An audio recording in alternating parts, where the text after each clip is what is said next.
यहाँ पर कभी आपने सोचा है कि फ़ोन अगर हमारा हो 32 GB का तो हमें उसमें सिर्फ और सिर्फ 20 GB फ्री मिलती है या 24 GB फ्री मिलती है। अगर हो 64 GB का उसमें से हमें मिलती है 56 GB फ्री या 50 GB फ्री। तो आखिरकार क्या साजिश रच रहा है फ़ोन हमारे पीठ पीछे?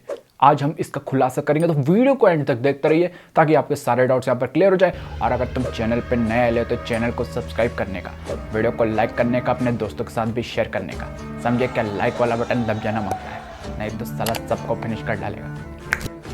सो इट्स बिगिन, कोई टाइम चलिए लेट्स बिगिन।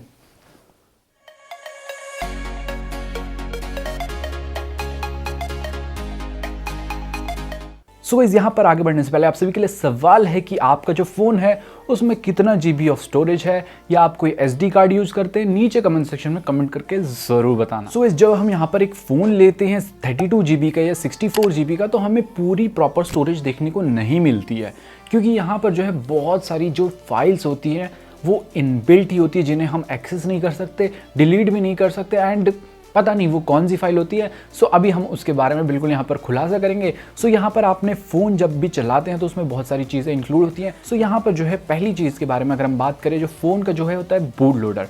बूट लोडर एक ऐसी चीज़ है जिसको जो आप अनलॉक करके जो है अपने फ़ोन का जो है एक्सेस मतलब अपने हिसाब से कर सकते हैं। मतलब आप कुछ सिस्टम की खाली रीड ओनली फाइल को भी बिल्कुल डिलीट कर सकते हैं एंड उसकी जगह दूसरा सिस्टम को प्लेस कर सकते हैं। जैसे कि हम कोई कस्टम रोम को इंस्टॉल करते हैं यहाँ पर स्टॉक रोम को हटा के, तो ये जो है ये बूट लोडर अनलॉक करने के बाद सारी प्रक्रिया होती है। तो बूट लोडर की भी जो है वहाँ अलग से फाइल होती है, क्योंकि बूट लोडर को लोड करने के लिए कुछ फाइल चाहिए रहेंगी एंड वो फाइल हमेशा चाहिए रहती है जब तक आपका फ़ोन जीवित रहेगा। तो ये सारी फाइल्स जो हैं एक ऐसे पार्टीशन में होती है, जैसे कि आप सब जानते हैं कि हमारा जो पीसी है, पीसी में हमें देखने को मिलती है C, D, E, F इतनी सारी ड्राइव, लेकिन होती वो एक ही ड्राइव है हमारे कंप्यूटर के अंदर। सो यहाँ पर जो फ़ोन में भी ऐसा ही होता है कि ड्राइव एक ही होती है, लेकिन यहाँ पर जो है उसके पार्टीशंस अलग अलग होते हैं। मतलब कि एक सिस्टम हो गया, एक डेटा का हो गया, एक ऐसे तो बहुत सारे ऐसे पार्टीशन आपको फ़ोन में भी देखने को मिल जाते हैं। बट हमें यहाँ पर जो है बाहर देखने को एक ही स्टोरेज मिलता है, जो इसमें हम जो है फ़ोन में अपनी डेटा स्टोर करते हैं। सिस्टम वाला जो है सब चीज़ें छुपी रहती हैं जिनको आप एक्सेस ऐसे ईजिली नहीं कर सकते, उसके लिए आपको रूट की ज़रूरत पड़ती है ना। यहाँ पर जो दूसरी चीज़ होती है वो होती है boot image and kernel. So kernel, जैसे कि आप सबको पता है, एक बहुत ही महत्वपूर्ण हिस्सा है हमारे फ़ोन का। तो वहाँ पर सारी जितनी भी प्रक्रिया आपके फ़ोन में हो रही है, चाहे वो ऑन हो रहा है, ऑफ हो रहा है, टच कर रहे हो, ये सारी चीज़ें जो रिस्पॉन्ड करती है ये बिकॉज ऑफ कर्नल होता है। तो यहाँ पर जो है कर्नल एक स्टोर होता है आपकी अलग से, एक बोल लीजिए ड्राइव या उसके लिए अलग से स्टोरेज फिक्स है, वहाँ पर कर्नल स्टोर होता है एंड वहाँ पर जो है बूट एनिमेशन वगैरह भी स्टोर होता है, बूट की इमेज फाइल भी होती है। तो वो सारी फाइलें भी एक जगह स्टोर है। सो यहाँ पर आपका फ़ोन जब ऑन होता है तो उसमें एक बूट एनिमेशन शो होता है, तो वही जो है बूट एनिमेशन को लोड करती है ये बूट IMG वाली फाइल। सो ये सारी फाइल भी एक स्पेसिफिक मतलब फोल्डर होगा, या आप बोल लीजिए थोड़ा सा स्पेस अलॉटेड है, उसमें ये सारी फाइल भी सेव हैं, ताकि यहाँ पर जो है आपका मोबाइल बिल्कुल कंटिन्यूस चल सके, कोई भी रुकावट खेद बिल्कुल ना आए। तो ये सारी फाइल स्टोर होती हैं ना। यहाँ पर जो नेक्स्ट फाइल होती है वो होती है रिकवरी की एंड यहाँ पर फास्ट बूट की। तो आपने देखा होगा कि हमारे फ़ोन को हम फास्ट बूट मोड में बूट करते हैं एंड यहाँ पर जो है अपने फ़ोन को रिकवरी मोड में बूट करते हैं। जैसे अलग अलग डिवाइस के लिए अलग अलग रिकवरी मेन्यू बेसिकली क्या होता है, जिसमें आप जाके अपने फ़ोन को डेटा को वाइप कर सकते हैं। अगर आपका फ़ोन ऑन नहीं हो रहा है, पासवर्ड भूल गए हैं, तो आप यहाँ पर डेटा वाइप कर सकते हैं सिर्फ और सिर्फ यहाँ पर जो है फ़ोन ऑन होने से पहले। तो ये सारी चीज़ें जो हैं लोड होती हैं, इनकी भी एक IMG फाइल होती है। सो यहाँ पर रिकवरी की जैसे IMG फाइल होती है एंड यहाँ पर जो है हमारे पास दूसरी चीज़ है फास्ट बूट, इसकी भी कोई फाइल होती होगी जिससे ये लोड होती होगी। तो ये सारी फाइल्स भी कहीं ना कहीं एक जगह स्टोर है, ताकि यहाँ पर जो है आपका फ़ोन कभी आगे चल के अगर बूट लूप में अटक जाए तो यहाँ पर आपका phone at least fast boot menu में बूट होगा, उसके बाद फास्ट बूट में नहीं हो रहा है तो रिकवरी मेन्यू में बूट होगा। तो इससे क्या होता है कि फ़ोन को रिकवर करने का जो तरीका एक निकल जाता है, क्योंकि कंपनी वाले भी क्या करते हैं कि हमारा फ़ोन अगर चल नहीं रहा है तो वो पहले देखेंगे कि फास्ट बूट मोड ऑन हो रहा है या रिकवरी मेन्यू ऑन हो रही है। तो वो सारी चीज़ें जो है एक स्टेप होता है कि आपका फ़ोन आगे चल के अगर कभी ख़राब हो जाता है, फ़ोन ऑन नहीं हो रहा है, तो ये सारी चीज़ें काफ़ी हेल्प करती है। तो इसलिए कंपनी जो है ये सारी चीज़ों को एक अलग से स्टोरेज बोल लीजिए, फिक्स अमाउंट ऑफ स्टोरेज है, वहाँ पर इसे स्टोर करके रखती है। यहाँ पर जो नेक्स्ट कैटेगरी आती है वो होता है सिस्टम। सिस्टम में यहाँ पर बहुत सारी चीज़ें आ जाती हैं, जैसे कि आपका operating system. So majority of the operating system क्या होता है कि वो बहुत बड़े स्पेस का होता है, मतलब लाइक बहुत बड़े साइज़ का होता है। एक्चुअली बात की जाए तो साइज़ होता है मे बी रेंज करेगा वेरी यहाँ पर 2 से 3 GB, 3 से 4 GB। तो ये विदाउट एक्सट्रैक्टेड है। सो विद एक्सट्रैक्शन ये थोड़ा और बढ़ के मे बी 5-6 GB या 4-5 GB, जो फ़ोन में ज़्यादा कम मतलब ब्लोटवेयर्स वगैरह नहीं है तो उनमें थोड़ा सा कम होगा। अगर फ़ोन में बहुत ज़्यादा ऐप्स हैं, बहुत ज़्यादा कस्टमाइजेशन है तो उतना ही ज़्यादा ये स्टोरेज आपके पीसी का नहीं, सॉरी, मोबाइल का उतना ही ज़्यादा स्टोरेज लेगा। तो यहाँ पर जो है जैसे कि उनमें बहुत सारी चीज़ें आती हैं, ऐप्स आ जाते हैं जो पहले से प्री इंस्टॉल्ड आते हैं।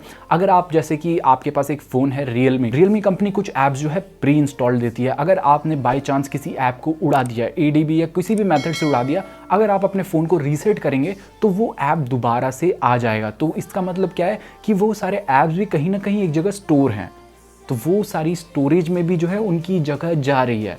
आपने उसे अनइंस्टॉल कर दिया, वो आपके सामने से अनइंस्टॉल हुआ सिस्टम से, जैसे ही आप अपने फ़ोन को रीसेट करते हैं वो दोबारा से आपके सिस्टम में आ जाएगा। इससे पता चलता है कि वो जो पूरा सिस्टम है वो अलग से कहीं ना कहीं एक पाथ पे स्टोर्ड है, जिससे जो है आप रीसेट करते हैं तो पूरी चीज़ें जो है वापस बैक टू उसी स्टेट में जाती है जहाँ पर आपने नया फ़ोन जिस तरह से लिया होता है। एंड और भी बहुत सारी चीज़ें होती है, लाइक यहाँ पर फॉन्ट्स हो गए, रिंगटोन्स हो गए, वॉलपेपर हो गए, लाइव वॉलपेपर हो गए, एंड आपके फ़ोन में अगर और कोई कस्टमाइजेशन आती है तो ये सारी चीज़ों का भी अलग से एक स्टोरेज है। एंड यहाँ पर एक और चीज़ होती है कैशे करके। कैशे क्या होता है कि अगर आप यूट्यूब पे वीडियो देख रहे हैं तो वहाँ पर जो है कैशे बनता जाता है, मतलब आप उस वीडियो को चलाया तो वो वीडियो का जो है कैशे बन जाएगा, जिससे जो है आप नेक्स्ट टाइम वो वीडियो को खोलेंगे तो वो जल्दी लोड करेगा उसे। हालांकि आपकी वीडियो को वो प्रोसेस करेगा दोबारा, तो यहाँ पर जो है वो कैश में भी जो है थोड़ा सा आपका स्टोरेज चले जाता है, बट उसे आज के टाइम पे हम जो है डायरेक्टली स्टोरेज में जाके हटा सकते हैं, क्लियर कैशे कर सकते हैं, जिससे हमारे सारे ऐप्स में जितना भी कैशे होगा वो निकल जाएगा। सो गाइस यही सारी जो चीज़ें हैं ये आपके स्टोरेज को जो है कम कर देती है। लाइक आपने 64 लिया है तो 56 कर देगी।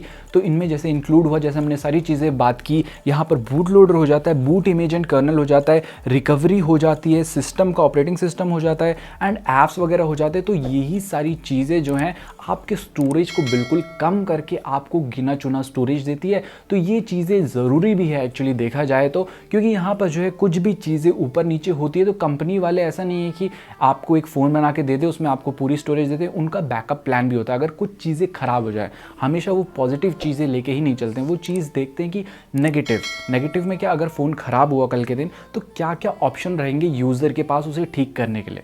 तो ये चीज़ ठीक भी है क्योंकि यहाँ पर ये सारी जो चीज़ें होती है ये सेफ्टी के अकॉर्डिंग दायरे में होती है। तो डेफिनेटली जो यहाँ पर आपको मैं बोलूँगा कि अगर आप एक ऐसा बहुत ज़्यादा आपको स्टोरेज एक्सपेक्ट करते हैं तो मैं आपको बोलूँगा कि एटलीस्ट 64 GB स्टोरेज आप लेके रखें, क्योंकि उतना आई थिंक कि इनफ होता है।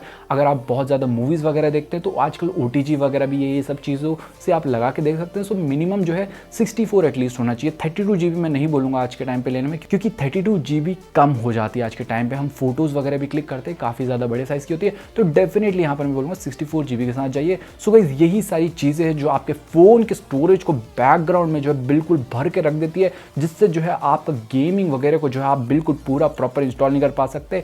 So guys I hope so video पसंद आई होगी। वीडियो पसंद आई तो वीडियो को लाइक बिल्कुल कर दें, बिकॉज आप सभी के लाइक से अपना मोटिवेशन है। सो गाइस इस वीडियो को हम यहीं पेंट करेंगे, मिलते हैं ऐसी किसी न्यू इंटरेस्टिंग 10 वीडियो के साथ। टिल देन जय हिंद, take care and stay fit. So guys यहाँ पर आज का विचार काफ़ी अच्छा विचार है, ध्यान से सुनिएगा। हसरतें पूरी ना हो तो ना सही, हसरतें पूरी ना हो तो ना सही, ख्वाब देखना कोई गुनाह तो नहीं।